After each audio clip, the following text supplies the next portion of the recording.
Welcome to Real Life Revenge. My name is Marina Chen. I'm 29 and I work in IT project management in Portland. Until last Tuesday, I genuinely thought I had my life figured out. Work was steady, my routines were predictable, and my future felt like a timeline I could control if I stayed disciplined. I'd been with my boyfriend, Evan Thompson, for 4 years. We moved in together 2 years ago into a decent 2-bedroom apartment downtown, the kind of place that felt like a real adult life milestone. We split rent, split bills, split groceries, everything neatly divided, everything fair, everything modern. We used to joke that we were a spreadsheet couple because even our Costco runs ended with one of us holding a receipt and the other one Venmoing their half before the food was put away. Evan worked in marketing for a tech startup and made around $6,500 a year. He was charming in a way that made people lean in when he spoke. He could talk his way through awkward silences, smooth over tense moments at parties, and somehow make even a boring Tuesday night feel like something worth posting about. And I liked that because I'm not that person. I'm the one who plans, who saves, who thinks 3 steps ahead. For most of our relationship, it felt like we balanced each other. He brought sparkle, I brought stability. We talked constantly about buying a house together someday, not in a dreamy, vague way, like an actual plan. Neighborhoods, commute times, whether we wanted a yard, whether we could tolerate an HOA. That someday felt close because I'd been building an investment portfolio since I was 19. I started with $200 a month in college, while most of my friends were blowing their part-time job money on weekends and concerts. I wasn't some financial genius, I just kept showing up. I read investing books late at night, watched YouTube tutorials, learned what index funds were and why boring consistency wins. Every time my salary climbed, from $4,500 fresh out of college to $9,800 now, I increased my monthly contributions. By last Tuesday morning, that account had roughly $12,700,000 in it. It wasn't Wall Street money, but it was mine. 10 years of discipline and sacrifice, 10 years of telling myself not yet when other people said, why not? Every contribution logged. Every dividend reinvested automatically. I kept meticulous spreadsheets because that's how my brain stays calm. If I can track it, I can control it. Evan knew about the account. About a year and a half ago, when we started talking seriously about our future, we were lying in bed on a Sunday morning with coffee, sunlight spilling across the comforter. He asked how much we'd need for a down payment.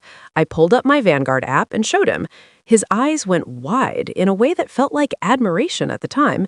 He kissed me and said it made him feel secure knowing I was financially responsible, knowing I was thinking about us. I remember the exact way he said us, like it was a shelter we were building together. I never added his name to the account because it predated our relationship by 6 years. That felt reasonable. It wasn't a secret, just something I'd built long before him. But Evan had access to my laptop. He knew my passwords because I'd logged in with him next to me dozens of times. He knew where I kept financial documents in our shared office hours. We trusted each other, or at least I trusted him. Last Tuesday started normally. I woke up at 6:30 a.m., made breakfast, and kissed Evan goodbye as he left for his 8 a.m. meeting. I got to my office by 8:45 and fell into the usual chaos. Project reviews, sprint planning, budget allocations, stakeholder updates. My phone stayed on silent in my drawer. I barely looked at it. I was in that tunnel vision mode where time gets chopped into meeting blocks and the outside world becomes background noise. I finally checked my phone around 4:30 p.m. during a bathroom break. There was a text from Evan sent at 2:17 p.m. The message was casual, almost breezy, like he was reminding me to pick up milk. Hey babe, I sold some of your stocks to clear my credit card debt. Don't worry, you'll make it back anyway. Love you. I read it once, then again, then a third time, waiting for my brain to correct it into something that made sense. My heart started pounding in my ears. My hands went cold even though the office was warm. I walked back to my desk without feeling my feet hit the carpet. I grabbed my jacket, told my manager I had a family emergency, and practically ran to the parking garage. In my car, hands shaking, I called Vanguard customer service. A representative named Jennifer pulled up my account. Her voice shifted from friendly to concerned as she reviewed the activity. Miss Chen, she said carefully. I see a withdrawal of $43,500 processed this morning at 9:23 a.m. The funds were transferred to an external checking account. The transaction was verified through your login credentials and security question answers. I didn't authorize that, I said, and I hated how small my voice sounded in the enclosed car, like the walls were swallowing my certainty. Ma'am, the login came from your registered IP address, and the security answers were correct. The truth landed like a brick. It looked legitimate because it came from my home, because someone inside my life knew my answers, because the person who kissed me goodbye that morning knew exactly where to step to make the system believe him. My boyfriend accessed my account, I said. He lives with me. He knows my passwords. There was a pause. Then Jennifer's tone turned professional in a way that chilled me more than sympathy would have. I'm going to transfer you to our fraud department. Please hold.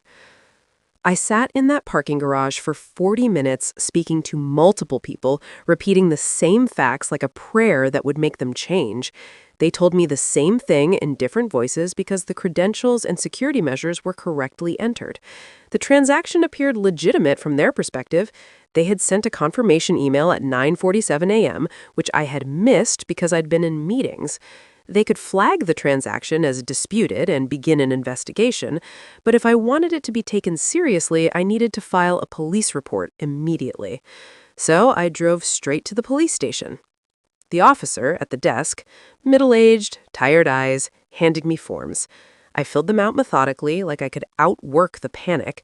Under description of incident, I wrote exactly what happened. Under evidence, I attached screenshots of Evan's text message that I emailed to myself the moment I saw it. When the officer reviewed my report, he actually stopped and read the text twice. Then he looked up at me and said, almost incredulous, "He wrote LOL?" "Yeah," I said. He shook his head. "Document everything. Save all communications. A detective will contact you within 48 hours. Given the amount, this could be felony theft." By the time I drove home, it was past 7 p.m. Evan's car wasn't in the parking lot yet. He usually got home around 7:45 after his Tuesday yoga class, the one he insisted was for his mental health. I moved through the apartment like someone breaking into her own life. I packed a duffel bag with clothes for a week, my laptop chargers, toiletries, my passport and birth certificate from the file cabinet. I grabbed my external hard drive with 10 years of files and photos. I looked around at the couch we picked together, the framed trip photos on the wall, the kitchen where we cooked dinner 100 times and laughed like nothing bad could ever find us. Then I left. I checked into a Holiday Inn 15 minutes away, paid for a week up front, and sat on the edge of the stiff hotel bed with my heart still sprinting. My phone buzzed. Evan texted like everything was normal. "Picking up Thai food, want your usual?" I stared at the screen until my fingers stopped shaking long enough to type 2 words. Good to know. 3 minutes later, my phone started ringing. Evan. I declined the call.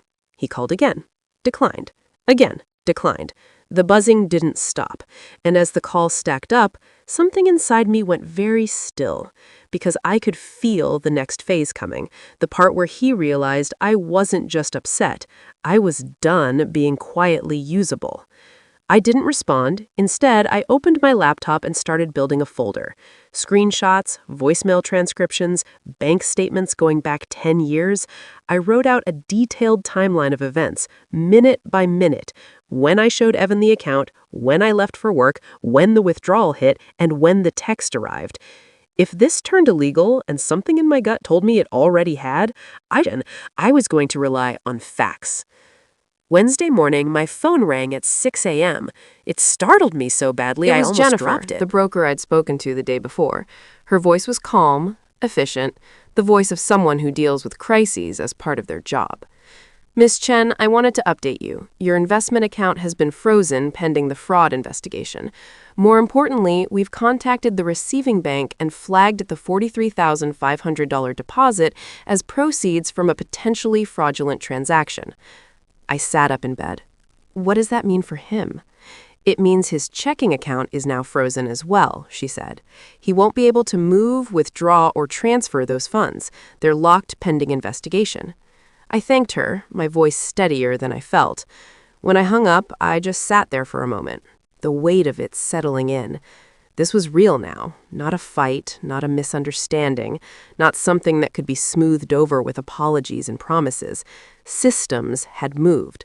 Lines had been crossed that couldn't be uncrossed. I showered, dressed for work, and forced myself to act normal. Around 10 a.m., my desk phone rang. A woman introduced herself as Detective Sarah Ramirez from the Financial Crimes Unit. Her voice was all business. "Miss Chen, I've reviewed your report. I need you to come to the station to provide a formal statement and bring any additional evidence you have. Can you come in today?" I told my manager I needed to take a personal half day. He looked concerned, but didn't pry. At the station, Detective Ramirez was sharp-eyed, early 40s, gray threaded through her pulled-back hair.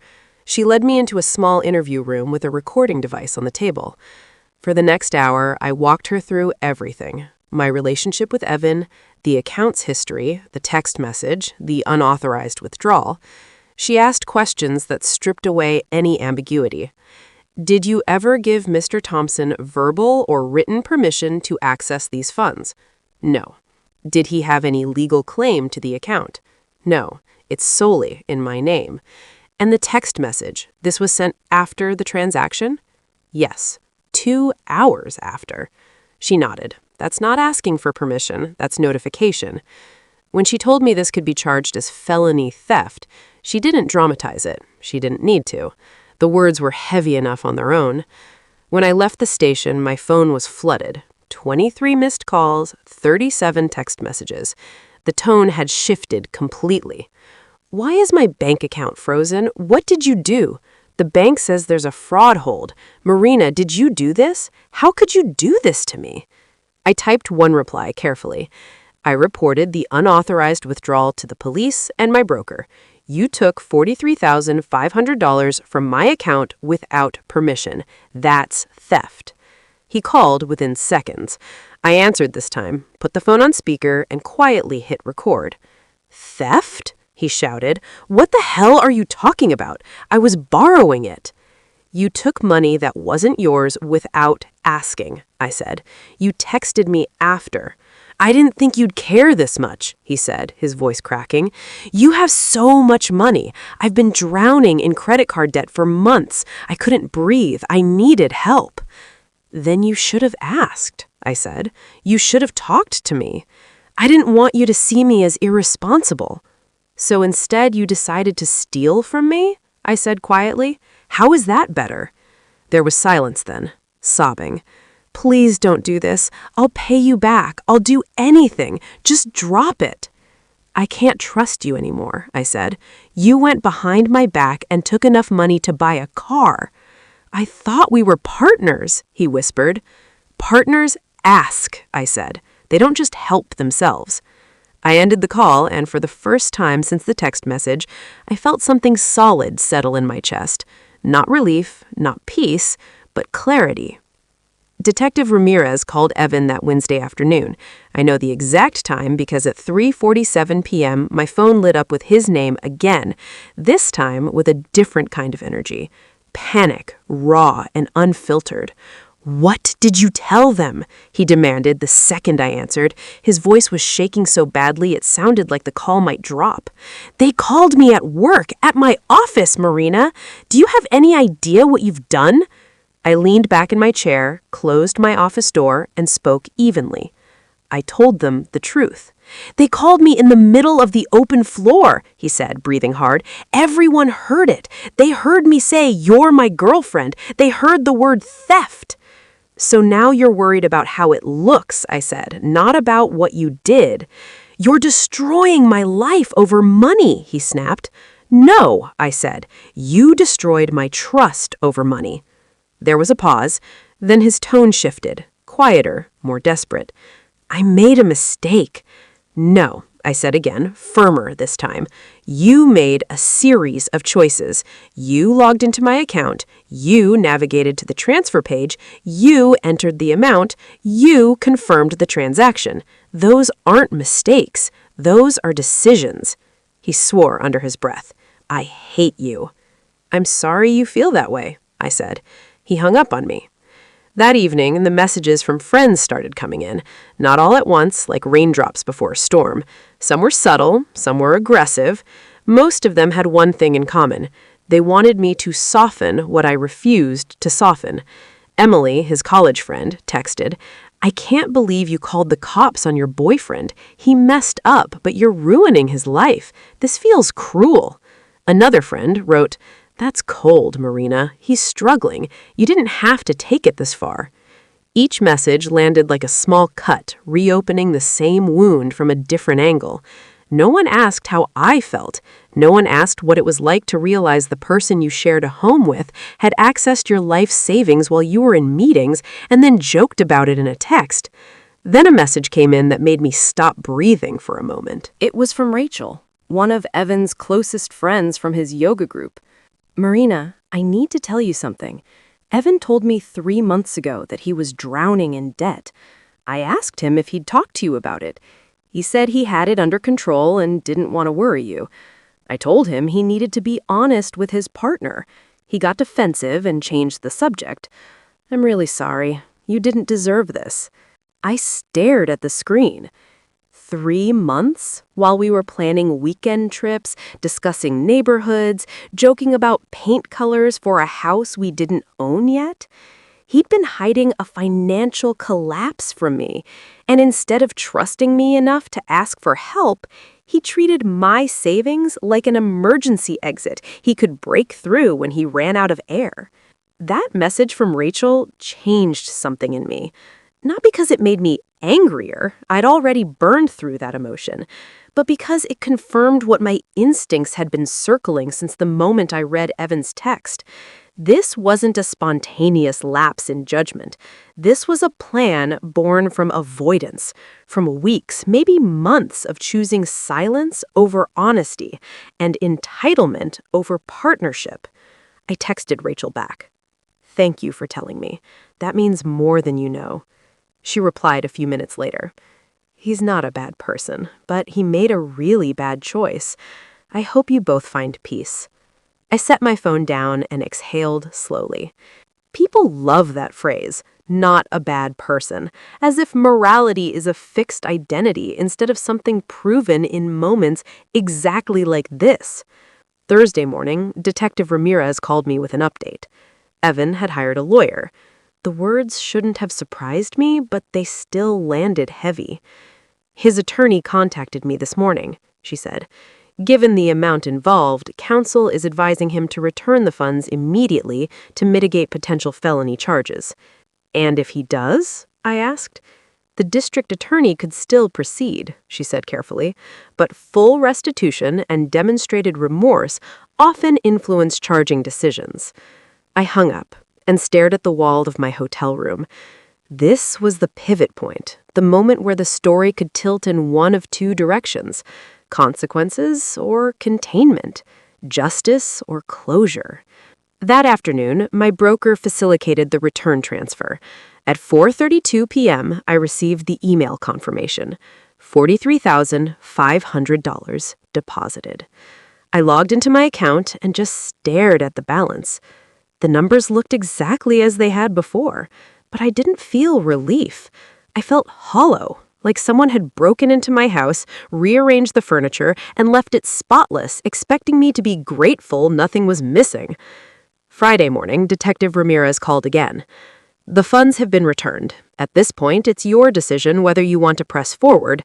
The DA's office will consider your wishes, though they ultimately decide. What would you like to do? I need the weekend, I said. I need to think. That's fine, she replied. Call me Monday. Evan texted me that night, just one message. The money's back. Can we please talk? I didn't respond. Saturday morning, I coordinated logistics via text only. Evan said he'd be at his parents' place in Salem all day. I told him I needed access to the apartment to get my things. No emotion, no commentary, just coordination, like a business transaction between two people who no longer had a shared language beyond logistics. I hired 2 guys off TaskRabbit and reserved a U-Haul.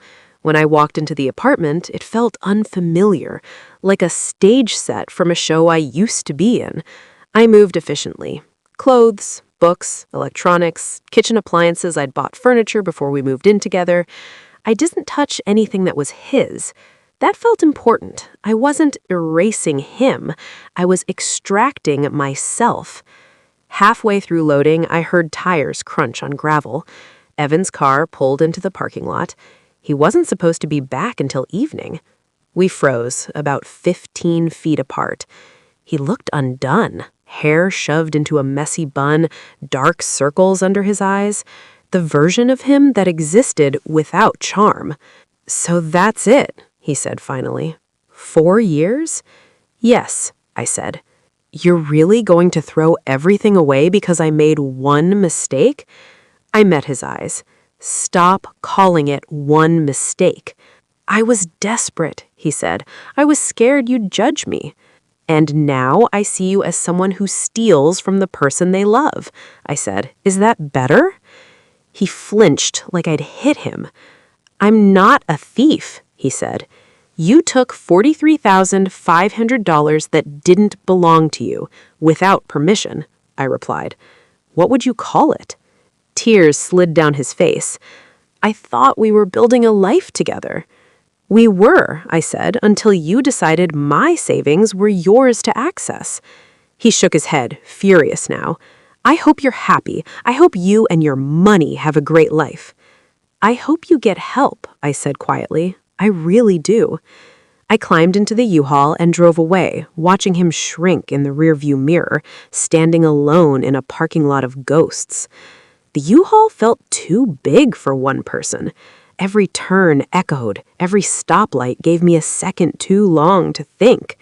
I drove straight to a small storage unit I'd rented that morning, unloaded my things with the help I'd already paid for, and signed the lock into place with hands that finally stopped shaking once it clicked shut.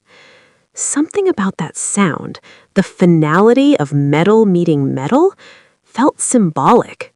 Containment, control. I extended my hotel stay another week. That night, alone in the hotel room, Detective Ramirez's question replayed in my head. "Do you want to press forward with charges?" It wasn't about revenge, the way people like to imagine. It was about acknowledgement, about whether Evan did what live only inside my chest as a private scar, or exist in the world as a documented wrong. Sunday morning, I went for a long walk along the river. No headphones, no phone. Just the sound of my steps and the low churn of water moving forward without hesitation. I thought about the 10 years it took me to build that account, the sacrifices, the weekends I said no, the quiet pride I felt watching the balance grow. And I thought about how easily Evan treated it as a temporary inconvenience, something I'd make back anyway. By Sunday night, my decision wasn't emotional anymore. It was practical. Monday morning, I called Detective Ramirez. "I'm not going to pursue charges," I said. The money was returned. "I want to move on." She didn't argue. "I understand," she said. "I'll close the case as resolved funds recovered." The relief surprised me. Not because I'd let Evan off the hook, but because I'd reclaimed my time. 3 weeks have passed. I'm living in a 1-bedroom apartment in a quieter neighborhood, about 20 minutes from my office. It's smaller than the place Evan and I shared, but it's mine. No shared spaces, no shared passwords, no shared assumptions. I sleep better here. The silence feels earned. I locked down. Everything changed. Every password enabled. 2-factor authentication, froze my credit, moved my documents into encrypted storage. I didn't just rebuild my security, I rebuilt my boundaries. My investment account is intact, still growing. I've actually increased my monthly contributions by $200 now that I'm not splitting rent. The house fund is alive and well. It's just going to be my house now. Through friends, I heard Evan moved back in with his parents in Salem. He lost his job 2 weeks later, not officially because of the investigation, but his performance had been slipping for months. Missed deadlines, distracted meetings. The fraud call was just the final fracture. Rachel later told me his credit card debt was over $60,000, spread across 7 cards. He'd been drowning for more than a year, juggling minimum payments, shifting balances like a magic trick he hoped would never fail. Part of me feels bad for him. I hope he gets help, talks to a financial counselor, figures out how to face problems instead of hiding from them. But mostly, I feel relieved. Relieved I found out who he was, or who he became under pressure, before we bought a house, before marriage, before kids, before our finances were legally entangled in ways that would have been catastrophic to undo. I'm not dating. I don't plan to for a while. I'm focusing on work, on my routines, on rebuilding the quiet confidence I had before my trust became a resource someone felt entitled to. Some nights I still think about the good times. Lazy Sundays, road trips, inside jokes that don't translate to anyone else. 4 years doesn't evaporate cleanly. But then I remember that text. "You'll make it back anyway, LOL." And I know I made the right choice. A week after I moved into my new apartment, my parents came over for dinner. I'd avoided telling them everything while the investigation was active, partly because I didn't want advice clouded by panic, partly because saying it out loud still felt like reopening a wound. But sitting at my small dining table, takeout containers spread between us, it felt like the right time. My mother listened quietly, hands folded in her lap, her expression tightening with every detail. My father didn't interrupt once. When I finished, the room went still for a moment. Finally, my dad exhaled and said, "Trust is earned slowly and lost instantly. You learned that the hard way." There was no judgment in his voice, just recognition. They were proud of me, not for calling the police, not for leaving, but for protecting myself without spiraling into chaos. That mattered more than I realized. It grounded the whole experience in something solid, something generational. This wasn't just about a failed relationship. It was about boundaries, self-respect, and knowing when to walk away, even when it hurts. Work settled back into a rhythm. My focus returned. Projects that felt overwhelming during the fallout suddenly felt manageable again. Stability does that. It clears mental space you didn't realize you were burning just to survive emotional noise. Every so often, Evan's name came up through mutual friends. Nothing direct, nothing dramatic, just fragments. He was trying to figure things out, he was looking for contract work, he was doing better, or at least saying he was. I didn't ask questions. Knowing details wouldn't give me closure. It would only reopen a door I'd already locked. One evening, while updating my investment spreadsheet, a habit I'd abandoned for a few weeks, I paused. The numbers were steady, predictable, quietly resilient, and I realized something unexpected. The money hadn't been the hardest thing to lose. It was the version of the future I'd already rehearsed in my head. The house, the shared routines, the assumption that love meant safety by default. Letting go of that script hurt more than seeing my account balance dip for a few hours. But scripts can be rewritten. I started reclaiming small things, cooking meals I liked without checking if someone else was hungry, rearranging furniture purely for function, not compromise, taking long walks after work without narrating my day to someone else. It wasn't loneliness, it was autonomy. Friends stopped asking if I was okay and started treating me like myself again. That felt like a milestone, not being the crisis story, just being Marina. Stop. Part 7. It's been 3 weeks since everything unraveled. The case is closed, the accounts are secure, the silence in my apartment feels intentional, not empty. I wake up without that low-grade anxiety I didn't even know I was carrying, waiting for the next surprise, the next conversation where I'd have to negotiate my own boundaries. Through mutual friends, I heard Evan tried to explain what happened as a misunderstanding. That word almost made me laugh. There was nothing misunderstood about logging into someone's account, transferring tens of thousands of dollars, and texting after the fact with a joke attached. Misunderstandings happen in conversations. This happened in actions. I don't hate him. That surprised me, too. Anger requires energy, and I'd already spent enough. What I feel instead is clarity, the kind that arrives only after something breaks cleanly enough that you can see the edges. I still think about the good times, sometimes. 4 years leaves an imprint, but memories don't outweigh patterns, and love doesn't excuse entitlement. People have asked me why I didn't try to work it out, why I didn't give him another chance once the money was returned. The answer is simple, even if it's not easy. The moment I read that text, the casual tone, the LOL, the assumption that my decade of discipline was just a resource he could tap into, something inside me shut off. It wasn't about forgiveness, it was about respect. And once that's gone, no amount of apologies can manufacture it back. I checked my credit, clean. Froze them anyway. I'm boring like that. Prepared, consistent. That part of me didn't change, and I'm glad it didn't. As for the future, I'm not rushing it. I'm investing the same way I always have. Steady, patient, intentional in my finances, in my routines, in myself. Maybe one day I'll trust someone enough to share a life again. But next time, trust won't be assumed just because time has passed. It'll be proven, slowly, quietly, and without jokes at my expense. Some bridges once burned don't need to be rebuilt. And that's not bitterness.